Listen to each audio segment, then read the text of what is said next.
Leyendas sobre dragones. La Edad Media es el período de tiempo que va desde el siglo V al XV de nuestra era. Nacieron entonces numerosas leyendas, pobladas de creencias y devociones populares, pero también florecieron trovadores, juglares y poetas. El dragón es uno de los seres fantásticos que más pasiones despierta. Caracterizado como una criatura de enorme poder, grande y fiera, es representante de la fuerza y de lo poderoso. La palabra que le da origen, Dracos, significa serpiente en griego antiguo, y en efecto, muchos dragones son una especie de gran serpiente, o un híbrido entre serpiente y lagarto, con cabeza, piel de escamas y cortas patas acabadas en garras y sin contar con las alas que poseen los dragones voladores. La mitología ha empleado recurrentemente el símbolo del dragón, extendiendo su pervivencia en el imaginario. Pero también ha usado su imagen reduciéndolo a un poderoso monstruo casi invencible. Las múltiples apariciones de dragones, sin embargo, hacen uso frecuente de elementos tradicionales e innovadores en la criatura, que amplían sus alcances y estimulan más la imaginación, dando así lugar a un sinfín de dragones con diversas cualidades y variantes. Como ejemplos representativos se pueden mencionar los dragones del Legendarium de J.R.R. Tolkien, cuyo máximo exponente es el Smaug del Hobbit, los dragones de las novelas de Memorias de Idún, de Laura Gallego García, o los dragones que constituyen uno de los elementos más relevantes del universo del juego de rol Dungeons y Dragons. También podemos encontrar a Fujur en la historia interminable o los dragones montura de la serie de historietas El Mercenario. También es un buen ejemplo la película Cómo entrenar a tu dragón, en la que se pueden observar distintas formas de dragones. En el año 2005, el Discovery Channel, a través de su afiliada Animal Planet, produjo un documental titulado El mundo del dragón. Una fantasía hecha realidad realizando de manera fantástica la recreación de lo que podría haber sido la extinción de esta supuesta especie. La producción es una conjunción de ficción, supuestos y leyendas, con una amplia descripción de posibles patrones de conducta animales de apareamiento, alimentación y comportamiento. La producción del Discovery Channel cuenta la historia de una hembra de dragón que trata de sobrevivir para alimentar a su cría. Esta historia fue ambientada en Rumanía, donde la leyenda de los dragones es muy importante, en la Edad Media. Explica que un grupo de estos animales que escupían fuego habrían podido vivir en la época de los dinosaurios, que escaparon a la aniquilación adaptándose a vivir en el agua y que más tarde se expandieron por todo el planeta, dominando selvas y conquistando montañas. En la historia mostrada en este documental, los caballeros rumanos, vestidos con los atuendos típicos de la Edad Media, suben a la montaña y matan a la madre y a su cría, acabando así con la leyenda. El dragón, del latín draco, y este del griego ñaui, dracon, víbora o serpiente, es un animal mitológico que aparece en diversas formas en varias culturas de todo el mundo, con diferentes simbolismos asociados. Las interpretaciones más familiares de dragones son los dragones europeos, derivados de la tradición popular y de la mitología de Grecia, Escandinavia y Oriente Próximo, y también las de dragones orientales. La palabra dragón deriva del griego ñui, dragón, serpiente de gran tamaño, o serpiente de agua, que probablemente viene del verbo ñai ver claramente. En función de las diversas culturas que lo han representado, la figura del dragón juega un papel importante como dios o guardián, o como monstruo y poderoso enemigo. Se le atribuyen cualidades y habilidades tales como ser poseedor de una gran sabiduría y conocimiento o pecar de gran avaricia y codicia que le conduce a devastar poblaciones enteras para apilar gigantescos tesoros. Por lo tanto, la imagen y figura del dragón ha ido variando y ha sido interpretada de muy diversas formas a lo largo de la historia. Las culturas occidentales y orientales han imaginado reptiles gigantes y alados. El mito de la existencia de los dragones se sustenta en una diversa cantidad de leyendas y representaciones, diseminadas entre las distintas culturas que lo representan. Se ha planteado, como explicación de este fenómeno, el descubrimiento de fósiles de dinosaurio que llevasen a esas culturas a imaginar seres parecidos. También cabe señalar que los dragones en cada cultura presentan aspectos y características diferentes. Así, en la Edad Media, se creía que los cadáveres de cocodrilo, traídos a mercados y demás sitios de exhibición desde Egipto y Arabia durante la época de las cruzadas, se trataban de cadáveres de dragón. El simbolismo alrededor del dragón es esencialmente el de la lucha. La lucha entre el dragón y un héroe o un dios tiene, sin embargo, distintos significados. En estos míticos combates el dragón asume dos papeles, el de devorador y el de guardián, que tienen finalmente una sola raíz. El de un ser cósmico en espera, cuya acción implica la muerte o el nacimiento de un orden universal. Así, en un principio, los dragones fueron devoradores de dioses. Algunos mitos se refieren a los dragones como la causa de los eclipses, por ejemplo, o sus enemigos, caso de Apophis y Pitón, enemigos del sol. Posteriormente los dragones fueron fuerzas a las que se les ofrecían doncellas en sacrificio y no tardaron en concebirse como comedores de hombres. De todos modos, ese papel no se aleja del de guardián, que implica la espera y el mantenimiento de un orden que preludia una reinvención del universo o el descubrimiento de un lugar sagrado. Justamente porque son guardianes de algo sagrado, es por lo que simbolizan el puente a otro mundo o la prueba de todo héroe. Las actitudes tomadas en las culturas del mundo frente a la figura del dragón y la lucha que supone se distancian en ocasiones, particularmente si se compara la idea de dragón que existe en el lejano oriente con la predominante en occidente. Los dragones chinos, o Long, los japoneses, o Rick, y los coreanos son vistos generalmente como seres benévolos, mientras que los europeos son en su mayoría malévolos. Sin embargo, los dragones malévolos no están restringidos a Europa. Entre otras culturas, esta interpretación se mantiene también en la mitología persa. El tema es complejo y ha variado a lo largo de la historia. Como ejemplo, entre los romanos, típicos representantes del occidente antiguo, el dragón era considerado un símbolo de poder y sabiduría. En Oriente Próximo, la figura del dragón simbolizaba el mal y la ruina. En Enuma Elish, una epopeya escrita alrededor del 2000 AC, la diosa Tiamat era un dragón que simbolizaba los océanos y comandaba las hordas del mal, cuya destrucción previa era necesaria para crear un nuevo universo ordenado. También en la Biblia hebrea el dragón representa el mal. En la mitología persa destaca el caso de Azidaka, un dragón malévolo.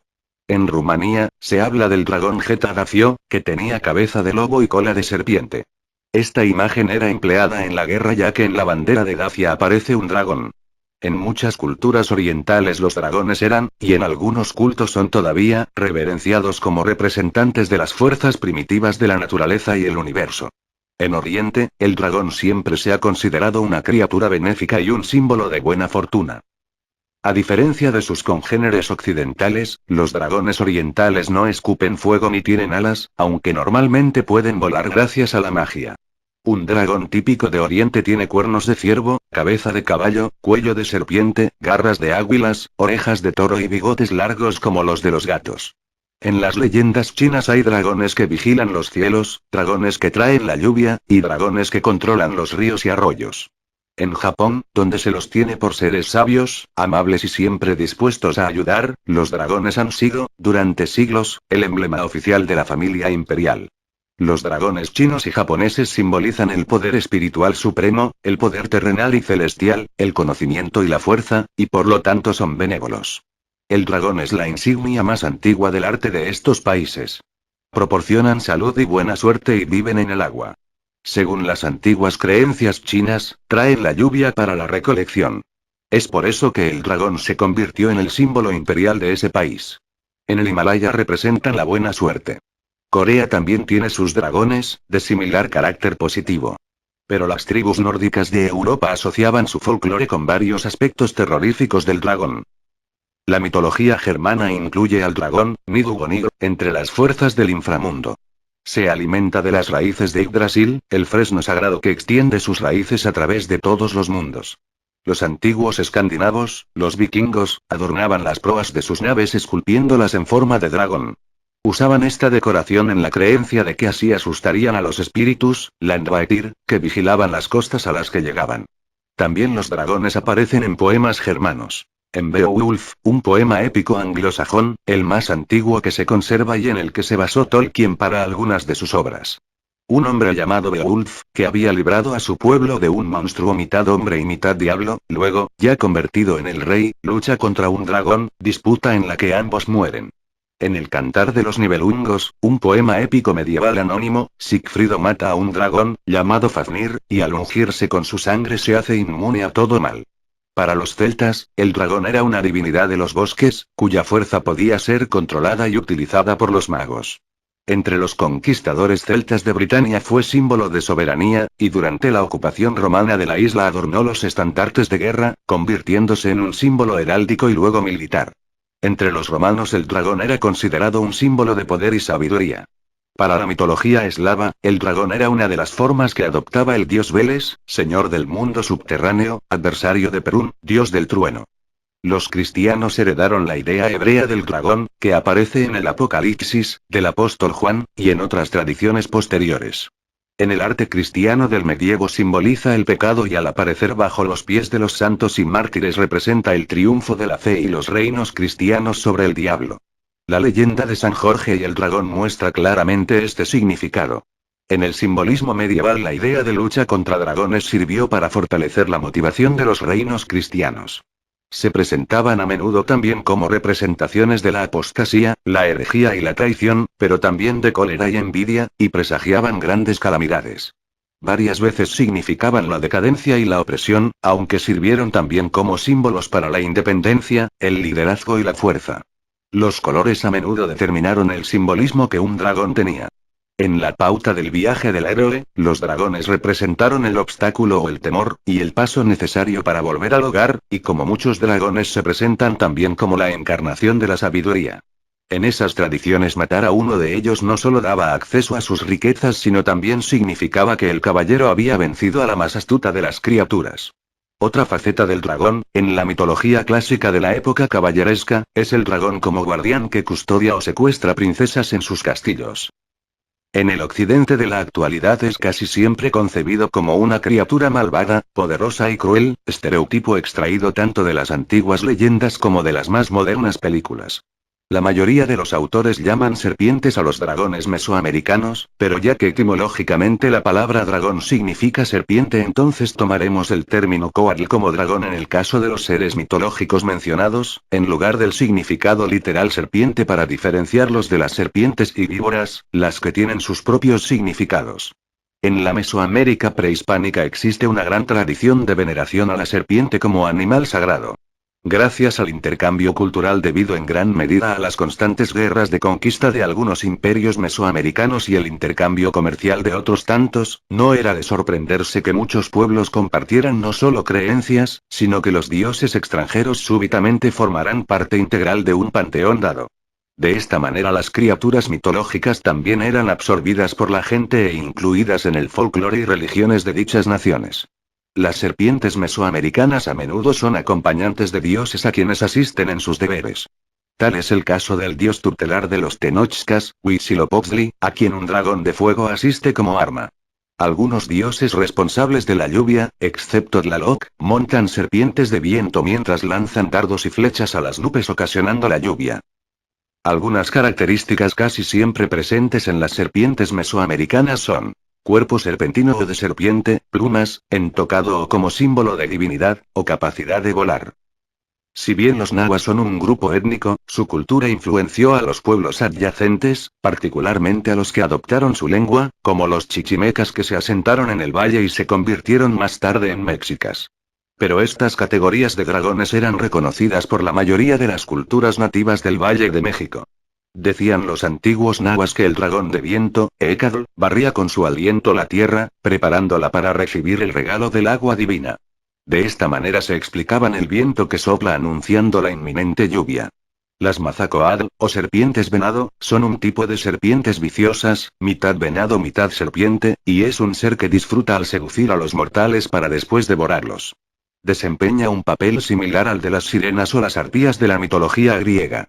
La serpiente jaguar, o celocoatl, tiene la mitad anterior del cuerpo como el de un jaguar y de la cintura a la punta de la cola tiene el cuerpo de una serpiente.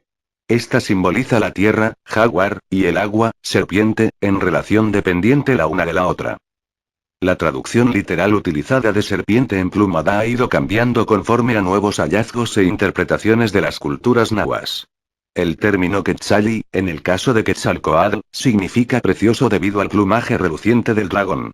Recordemos que las plumas eran utilizadas por los pueblos americanos a manera de joyas y las plumas del quetzal eran las más preciosas de todas. De ahí que el término haya pasado de serpiente emplumada a serpiente preciosa o hermosa serpiente voladora, que es un término más conceptual y no una mera traducción literal. Así bien, la serpiente preciosa posee un plumaje de brillantes colores en donde predomina el verde turquesa, además de un gran tocado de plumas rodeando su cabeza a manera de melena. Y en una pirámide está representado que en el equinoccio baja una serpiente del cielo. Aparece representado en muchas culturas como ornamento en muchas partes, desde vasijas ornamentadas hasta templos y edificios. La serpiente preciosa es casi exclusivamente identificada con el dios tolteca Quetzalcóatl, el que fue reverenciado por múltiples culturas del Valle de México como los teotihuacanos, los propios toltecas y hasta los tenochcas, como podremos evidenciar en el arte de cualquiera de estos pueblos. Alfonso Caso lo traduce como mi gemelo precioso, debido a que Venus aparece a un lado y otro del cielo, representando a Quetzalcóatl y Tezcatlipoca, según sea de mañana o al caer la noche. Xiucoatl, o serpiente de fuego, se trata de una serpiente, color verde turquesa, que puede verse en los cielos nocturnos cuando cruza el firmamento a toda prisa como estrella fugaz. Su apariencia es similar a la de la serpiente preciosa, pero se puede diferenciar ya que en algunas ocasiones es representado como rojo con flamas turquesa alrededor de su cuerpo y con un tocado de largas plumas en vez de la melena característica de la serpiente preciosa. Además, frecuentemente se representa con un cascabel en la punta de la cola. Según las historias del Popol Vuh, Tepeu y Cucumaps fueron dos dioses que tomaron forma de serpientes y dieron forma y orden a todo lo creado por Corazón del Cielo a partir del caos primitivo. Cabe destacar que Cucumaps comparte muchas características con el maya cuculcano el tolteca Quetzalcóatl. No obstante lo anterior, varios estudiosos de las culturas mesoamericanas no consideran correcto utilizar el concepto de dragón, para referirse a las serpientes sagradas objeto de culto de dichos pueblos. En torno a los Andes se creía en el poder que ejercían las serpientes del abismo marítimo y de la montaña esplendorosa. Estas eran criaturas de grandes proporciones que también son considerados dragones. Así, por ejemplo, las que se veneraban en los Andes centrales difieren de aquellas de los extremos del Imperio Inca.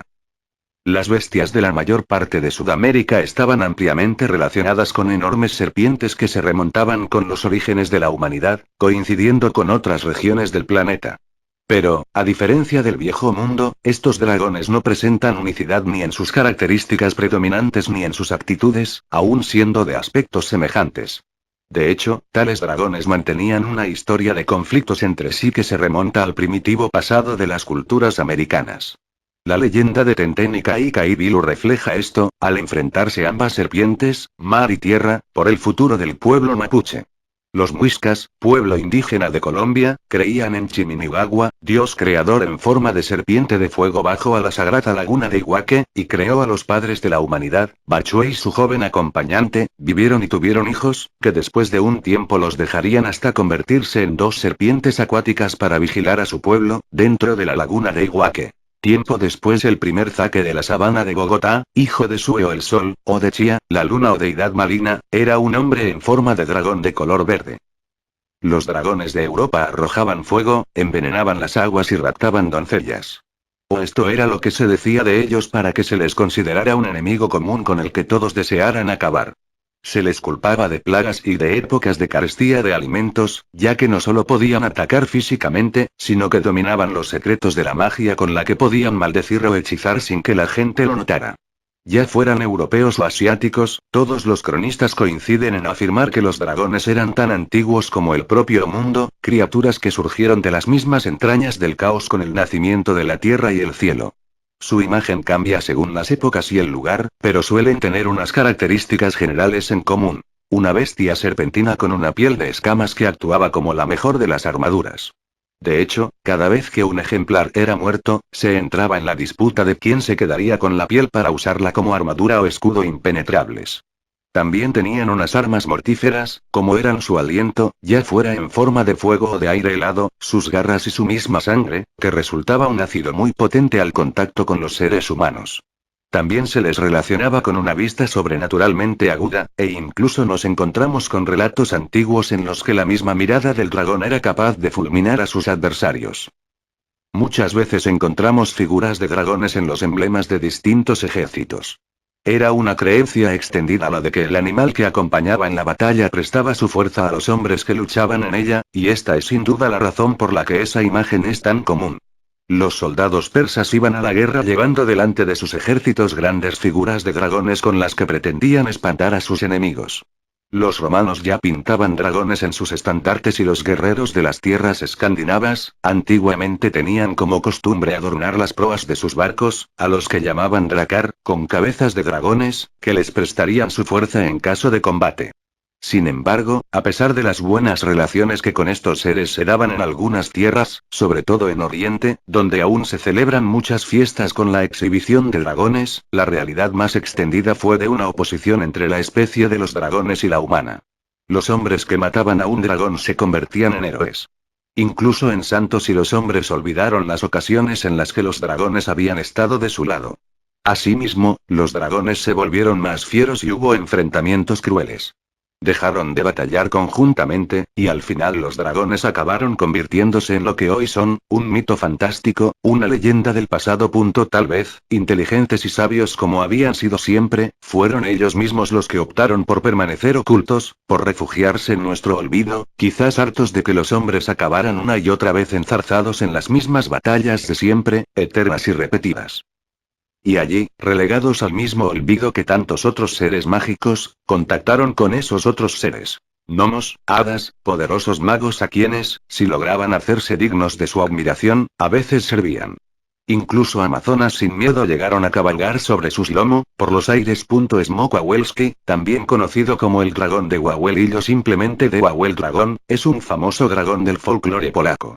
Cuenta la leyenda que este maligno animal vivía antiguamente en una caverna debajo de Wawel, en la ribera del río Vístula que atraviesa Cracovia, Polonia. Algunas historias y tradiciones indican que los dragones existían con anterioridad a la fundación de la ciudad, cuando el área todavía era ocupada solo por granjeros.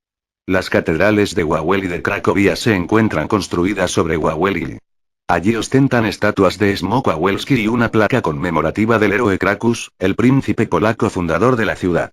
Su palacio, supuestamente, se alza sobre la guarida de dragón. Actualmente se utiliza la caverna del dragón, debajo del castillo, como pieza de interés turístico. Una versión popular del cuento de Smokwawelski indica que, durante el imperio del rey Krak, la ciudad vivía atemorizada bajo el acecho de esta bestia de peligroso aliento de fuego, dotada de 6 patas. Cada día, el maligno dragón causaba estragos en la campiña, matando gente, destruyendo sus viviendas y devorando el ganado. Se dice que este animal fabuloso disfrutaba alimentándose de jóvenes doncellas. El gobernante, ansioso de poner fin a la amenaza del dragón, utilizó una vía para conseguirlo. Ya no quedaban más jóvenes vivas en el reino, excepto la hija del rey, llamada Wanda. Desesperado, el rey prometió la mano de su hermosa hija al caballero que fuera capaz de vencer al temible dragón. Grandiosos guerreros se acercaron desde lugares remotos para disputarse el trofeo pero todos fueron derrotados por el animal. Un día, un pobre aprendiz de caballero llamado Scuba Drateuka aceptó el desafío. Rellenó un gran trozo de carne de cordero con azufre y lo colocó afuera de la caverna de dragón. Este lo engulló de un bocado e inmediatamente comenzó a sentir una sed insoportable. Se acercó al río Vístula para beber, pero el agua no logró mitigar su estómago insatisfecho. Después de beber y beber interminablemente, explotó a orillas del río. Finalmente, Trateuka obtuvo la mano de la bella Wanda y el pueblo recuperó su felicidad. Jorge de Capadocia es el nombre de un hipotético soldado romano de Capadocia, en la actual Turquía, mártir y más tarde santo cristiano. Nació el 275 DC y se dice que murió el 23 de abril del 303. Es considerado un pariente de Santa Mina. Su popularidad en la Edad Media le ha llevado a ser uno de los santos más venerados en las diferentes creencias cristianas e incluso, en un fenómeno de sincretismo, en las religiones afroamericanas. La leyenda, posiblemente originada en el siglo IV, cuenta la historia de Jorge, un romano que tras morir su padre, Geroncio, oficial del ejército romano, se trasladó con su madre Policromía hasta la ciudad natal de esta, Lida, actual Lod, Israel. Allí, Policromía pudo educar a su hijo en la fe cristiana y poco después de cumplir la mayoría de edad entró en el ejército. Debido a su carisma, Jorge no tardó en ascender y, antes de cumplir los 30 años, fue tribuno y comes, siendo destinado a Nicomedia como guardia personal del emperador Diocleciano, 284-305 DC. En el 303, el emperador emitió un edicto autorizando la persecución de los cristianos por todo el imperio, que continuó con Galerio, 305-311. Jorge, que recibió órdenes de participar, confesó que él también era cristiano y Diocleciano ordenó que le torturaran sin éxito. Por ello, fue ordenado que se le ejecutara. Tras ser decapitado frente a las murallas de Nicomedia el 23 de abril de 303, los testigos convencieron a la emperatriz Alejandra y a una anónima sacerdotisa pagana para convertirse al cristianismo y unirse a Jorge en su martirio. Una vez muerto, el cuerpo de Jorge fue enviado a Lida para que fuera enterrado. La historia anterior es, en el mejor de los casos, dudosa. Sin embargo, su veneración como mártir comenzó relativamente pronto. Se tienen noticias a través de relatos de peregrinos de una iglesia construida en Dióspolis, la antigua Lida, en su honor, durante el reinado de Constantino I, que se convirtió en el centro del culto oriental a Jorge. Hacia los años 518-530, el archidiácono y bibliotecario Teodosio relata que Dióspolis era el centro del culto de Jorge. Un peregrino anónimo de Piacenza menciona lo mismo hacia el 570. La iglesia fue destruida en 1010 y más tarde reconstruida por los cruzados. En 1191 y durante la Tercera Cruzada, 1189-1192, la iglesia fue destruida de nuevo por las fuerzas de Saladino. Una nueva iglesia fue erigida en 1872 y aún se mantiene en pie. Durante el siglo IV, la veneración al santo se extendió desde Palestina al resto del Imperio Romano de Oriente. En el siglo V su popularidad llegó a la parte occidental del imperio. En el 494 DC, Jorge de Capadocia fue canonizado por el Papa Gelasio I. Y aquellos cuyos nombres son justamente reverenciados, pero cuyos actos solo son conocidos por Dios. Esta afirmación no evitaría la creación de diversas historias apócrifas sobre su vida, varias de ellas llenas de milagros. De acuerdo con la Enciclopedia Católica, el texto más antiguo preservado sobre la vida del santo se encuentra en el Acta Santorum, identificado por estudiosos como un palimpsesto del siglo V, lleno de extravagancias y maravillas más allá de cualquier credibilidad. Hacia finales del siglo VI, el abad irlandés Adornanus de la abadía de la isla de Iona relata algunas de las leyendas orientales de Jorge recogidas por el obispo Galo Arculf en su peregrinaje a Tierra Santa en el año 680. En los comienzos del Islam, el santo cristiano se unió, a través del sincretismo religioso y cultural, con el profeta judío Elías, el predicador judío samaritano Finias y el santo islámico Al-Adr el Verde, del árabe Adir, para formar una figura religiosa que era y todavía es venerada en las tres grandes religiones monoteístas. El nombre de Al-Adr es más corrientemente transcrito como Al-Qidr o Al-Qadir, mientras para el habla hispana sería más correcto Al-Jadir o Al-Jidr. La historia de Al-Jidr con el profeta Moisés en el Corán árabe, Al-Qur'an al-Karim, donde se le llama Musa, se encuentra en la Sura 18, Surat al-Kahf. Es una historia característica para las realidades místicas y gnósticas del sufismo, la ciencia esotérica del Islam. En el siglo IX aparece otra popular historia: San Jorge a caballo como vencedor de un dragón. Esta historia, que es parte de la leyenda dorada, también es conocida como San Jorge y el dragón, y es el probable origen de todos los cuentos de hadas sobre princesas y dragones en Occidente. Debe tenerse en cuenta que la leyenda se relata en diversas partes de Europa y Asia Menor como propia. E incluso en el Japón, donde se puede equiparar a Jorge con el dios del trueno Susanoo, a la princesa con la doncella Kusinada y al dragón con Yamata no Orochi. Los detalles varían según la tradición local. La leyenda occidental medieval comienza con un dragón que hace un nido en la fuente que provee de agua a una ciudad. Como consecuencia, los ciudadanos debían apartar diariamente el dragón de la fuente para conseguir agua. Así que ofrecían diariamente un sacrificio humano que se decidía al azar entre los habitantes. Un día resultó seleccionada la princesa local. En algunas historias aparece el rey, su padre, pidiendo por la vida de su hija, pero sin éxito. Cuando estaba a punto de ser devorada por el dragón, aparece Jorge, que en uno de sus viajes, a menudo a caballo, se enfrenta con el dragón, lo mata y salva a la princesa. Los agradecidos ciudadanos abandonan el paganismo y abrazan el cristianismo. La historia, antiguamente considerada verdadera, ha sido abandonada progresivamente. Pero pocos dudan que contenga un rico simbolismo religioso, para el que se han propuesto diversas interpretaciones. Según una antigua interpretación cristiana del mito, Jorge sería el creyente, el caballo blanco la iglesia y el dragón representaría el paganismo, la idolatría, la tentación y Satanás. Algunos historiadores laicos consideran que la historia tiene raíces más antiguas que las cristianas. En Capadocia, como una de las primeras regiones en adoptar al santo, puede que haya habido una integración de elementos paganos. Un candidato a predecesor de Jorge de Capadocia es el dios Sabacio, padre celestial de los frigios, conocido como Sabacius por los romanos. Evidentemente su imagen a caballo arrollando a una serpiente es el origen de la popular imagen de San Jorge sobre un caballo blanco. Por otra parte, la historia de Jorge y el dragón tiene muchos elementos comunes con el antiguo mito griego de la princesa etíope Andrómeda y su salvador y posterior esposo Perseo, vencedor de la gorgona Medusa. En ambos casos hay un dragón o gorgona, con su decapitación, una princesa y una recompensa, en un caso el matrimonio y en el otro la conversión de la ciudad. Algunas de las leyendas sobre Jorge y el dragón sitúan la acción en Libia, antiguamente, toda África del norte al oeste de Egipto, es decir, la acción en ambos casos se sitúa en distantes reinos mágicos. Finalmente, el origen podría estar en una manifestación alternativa de Miguel Arcángel, que está al frente de las huestes celestiales. Se puede demostrar que en el reino franco-merovingio ya se veneraba a Jorge de Capadocia en el siglo VI. Sin embargo, no fue hasta la Alta Edad Media, la época de las cruzadas y de la caballería, que se extenderá el culto en Europa. Jorge se convirtió en el protector de los cruzados en la conquista de Jerusalén, 15 de julio de 1099.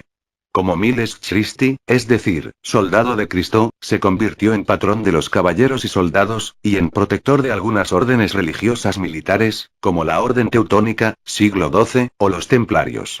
Hacia el siglo XII, la leyenda áurea se extendió por Europa. Santiago de la Vorágine, 1230-1298, arzobispo de Génova, escribió la Legenda Santorum, una colección de fábulas sobre distintos santos. La historia de Jorge de Capadocia destacaba entre otras. El libro, por el valor que tenía a ojos de los lectores del siglo XIII, acabó conociéndose como Legenda Áurea o Leyenda Dorada. La información contenida en sus 177 capítulos, que en otras ediciones son 182, actualmente se considera falsa, pero de notable valor literario. Se estima que el libro tuvo una profunda influencia en la extensión de la leyenda en Occidente, tanto a nivel popular como en la literatura y la pintura de Europa occidental. En los últimos siglos de la Edad Media, Jorge se convirtió en patrón de ciudades, burgos y casas nobles. También llegó a ser el primero de los 14 santos ayudadores como protector de los animales domésticos. Como derivación de la anterior leyenda tenemos la de Sant Jordi, en Cataluña. Cuenta la leyenda que la ciudad de Montblanc vivía aterrorizada por un gran dragón que asustaba a todos y causaba daños entre la población y los animales. Para tranquilizarlo, los habitantes del pueblo acordaron dar al dragón una persona en sacrificio y para ello, todos los días se realizaba un sorteo en el que salía elegida la persona que debía ser entregada al dragón. Uno de esos días la mala suerte le tocó a la hija del rey. Ella era una mujer joven y bella muy admirada por los habitantes del pueblo, en especial por su padre quien se resistía a entregarla en sacrificio. Al ver el sufrimiento del rey muchos ciudadanos se ofrecieron para reemplazar a la princesa, pero el rey se negaba a que otros tuvieran que pagar por la suerte de su hija. Además, él era consciente de que su hija hacía parte del pueblo y por tanto debía seguir las normas que hasta el momento se habían pactado. La princesa abandonó la ciudad. Caminando sin prisa en dirección hacia el gran dragón, la princesa se detenía algunos instantes para mirar su pueblo con gran tristeza y resignación. De pronto, cuando menos lo esperaba, apareció un joven caballero con armadura montado sobre un caballo blanco. Al verlo, la princesa le informó de los peligros que podía sufrir estando en ese lugar, pero el caballero se negó a abandonarla y le dijo que él estaba allí para salvarla a ella y a todos los habitantes del pueblo. Este caballero llamado Jordi, se enfrentó al dragón tan pronto este apareció. Libraron una gran batalla hasta que el caballero le incrustó una gran lanza al dragón. De la sangre que derramó el dragón nació un hermoso rosal que Jordi entregó a la princesa después de haber ganado la batalla. Así nace la tradición de que el 23 de abril, día de Sant Jordi, todos los enamorados le regalen una rosa a sus novias. Dice una leyenda que cuando todavía las aguas no estaban controladas y los ríos en su desborde arrasaban los campos, la diosa madre procreó benéficos descendientes que terminaron ordenando ese caos diluvial. Trabajando en el control de los ríos, de los lagos, del mar y de las nubes, los brillantes dragones navegaron por las aguas y el cielo. Con zarpas de tigre y garras de águila, rasgaban con estruendo las cortinas de lo alto que chispeando ante el descomunal embate dejaban en libertad a las lluvias. Ellos dieron cauce a los ríos, contención a los lagos y profundidad a los mares. Hicieron cavernas de las que brotaba el agua y por conductos subterráneos las llevaron muy lejos para que surgieran de pronto, sin que el asalto abrasador del sol las detuviera. Trazaron las líneas que se ven en las montañas para que la energía de la tierra fluyera, equilibrando la salud de ese cuerpo gigantesco. Y muy frecuentemente tuvieron que luchar con las obstrucciones que provocaban los dioses y los hombres ocupados en sus irresponsables afanes. De sus fauces brotaba como un humo la niebla, vivificante y húmeda, creadora de mundos irreales. Con sus escamosos cuerpos serpentinos cortaban las tempestades y dividían los tifones. Con sus poderosos cuernos. Con sus afilados dientes, ningún obstáculo era suficiente, ningún enredo podía permanecer. Y gustaban de aparecerse a los mortales. A veces en los sueños, a veces en las grutas, a veces en el borde de los lagos, porque en estos solían tener sus escondidas moradas de cristal en las que bellos jardines se ornaban con frutos destellantes y con las piedras más preciosas. El Longin mortal, el dragón celeste, siempre puso su actividad, Yang, al servicio del Tao. Y el Tao lo reconoció permitiéndole estar en todas las cosas, desde lo más grande a lo más pequeño, desde el gran universo hasta la partícula insignificante. Todo ha vivido gracias al Lon. Nada ha permanecido inmutable salvo el Tao innombrable, porque aún el Tao nombrable muda y se transforma gracias a la actividad del Lon. Y ni aún los que creen en el cielo y el infierno pueden asegurar su permanencia. Pero el Lon ama al Fen, al ave fénix que concentra el germen de las cosas, que contrae aquello que el Lon estira. Y cuando el Lon y el Fen se equilibran, el Tao resplandece como una perla bañada en la luz más pura. No lucha el Lon con el Fen porque se aman, se buscan haciendo resplandecer la perla.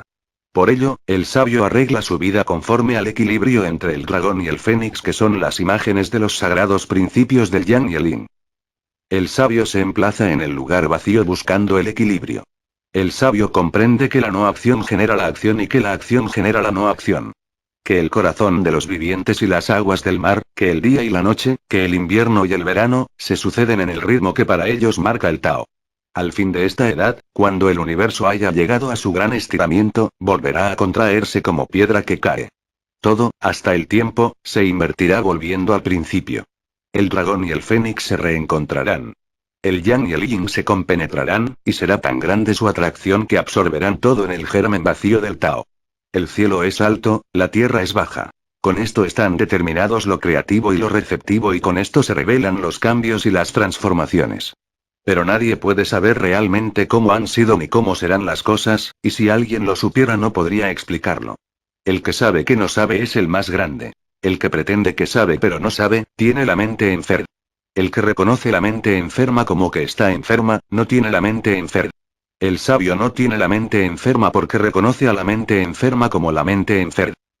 Otra leyenda dice que hace mucho tiempo, cuando no había ríos ni lagos en la tierra sino solamente el mar del este, habitaban en él 4 dragones. El gran dragón, el dragón amarillo, el dragón negro y el dragón perlado. Un día, los 4 dragones volaron desde el mar hacia el cielo, en donde comenzaron a jugar con las nubes. De pronto uno de los dragones dijo a los demás: vengan rápido a ver esto, por favor. ¿Qué sucede? Preguntaron al unísono los otros 3, mirando hacia donde apuntaba el dragón perlado. Abajo, en la tierra, se veía una multitud ofrendando panes y frutas y quemando incienso. Entre el gentío se destacaba una anciana de cabellos blancos, arrodillada en el suelo con un niño pequeño atado a su espalda. Ella rezaba: Dios de los cielos, por favor, envíanos pronto la lluvia para que tengamos arroz para nuestros niños. Y es que no había llovido por largo tiempo. Los cultivos se secaban, la hierba estaba amarilla y la tierra se resquebrajaba bajo el sol ardiente. «¡Cuán pobre es esta gente!», dijo el dragón amarillo, «y morirán si no llueve pronto». El gran dragón asintió. Entonces propuso: vayamos a rogarle al emperador de Jade para que haga llover. Dicho lo cual dio un salto y desapareció entre las nubes. Los demás lo siguieron de cerca y todos volaron hacia el palacio del cielo. El emperador de Jade era muy poderoso, pues estaba a cargo de los asuntos del cielo y de la tierra. Al emperador no le agradó ver a los dragones llegar a toda velocidad. ¿Qué hacen aquí? ¿Por qué no se comportan como es debido y se quedan en el mar? El gran dragón se adelantó y dijo: los cultivos de la tierra se secan y mueren, Su Majestad. Le ruego que envíe pronto la lluvia. Muy bien. Primero vuelvan al mar y mañana enviaré la lluvia, dijo el emperador. Los 4 dragones le agradecieron y regresaron muy alegres. Pero pasaron 10 días y ni una sola gota de agua cayó del cielo. La gente sufría más, algunos comían raíces, algunos comían arcilla, cuando ya no hubo más raíces. Viendo esto, los dragones se pusieron muy tristes, pues sabían que el emperador de Jade solo se preocupaba por su propio placer y nunca se tomaba a la gente en serio. Solo ellos cuatro podían ayudar a la gente, pero ¿cómo hacerlo? Mirando hacia el vasto océano, el gran dragón dijo tener la solución. ¿De qué se trata? Habla ya. Dijeron los otros tres. Miren.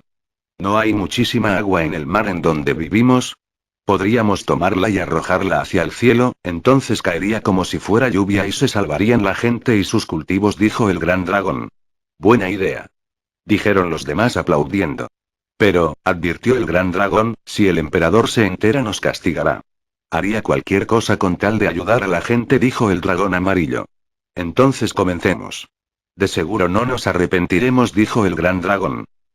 El dragón negro y el perlado no se quedaron atrás y volaron hacia el mar para llenar sus bocas de agua, que luego soltaron sobre la tierra. Los cuatro dragones iban y venían y el cielo se oscureció de tanta actividad. No pasó mucho rato hasta que el agua del mar estaba derramándose en forma de lluvia sobre toda la tierra. Llueve, llueve. Los cultivos se salvarán. Toda la gente saltaba y gritaba de alegría. Las espigas de trigo y el sorgo se enderezaron. El dios del mar descubrió lo que estaba sucediendo e informó al emperador. ¿Cómo se atreven los cuatro dragones a dar lluvia sin mi permiso?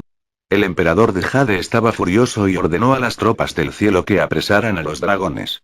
Los dragones, en evidente inferioridad numérica, no pudieron defenderse y pronto fueron arrestados y llevados al palacio del cielo. Ve y pon 4 montañas sobre los 4 dragones, para que nunca más puedan escapar, ordenó el emperador al dios de las montañas. Este usó su magia para que 4 grandes montañas aparecieran volando y cayeran sobre los 4 dragones. Aún así, los dragones nunca se arrepintieron de sus actos. Decididos a ayudar a la gente por toda la eternidad, se convirtieron en 4 ríos, que corrieron atravesando las montañas y los valles, cruzando el territorio de oeste a este para llegar finalmente a su hogar, el mar. Y así se formaron los 4 grandes ríos de China. El Heilongjiang, dragón negro, en el norte, el Huanghe, río amarillo, en el centro, el Changjiang, Yangtze, o gran río, en el sur y el Fujian, perlado, mucho más al sur.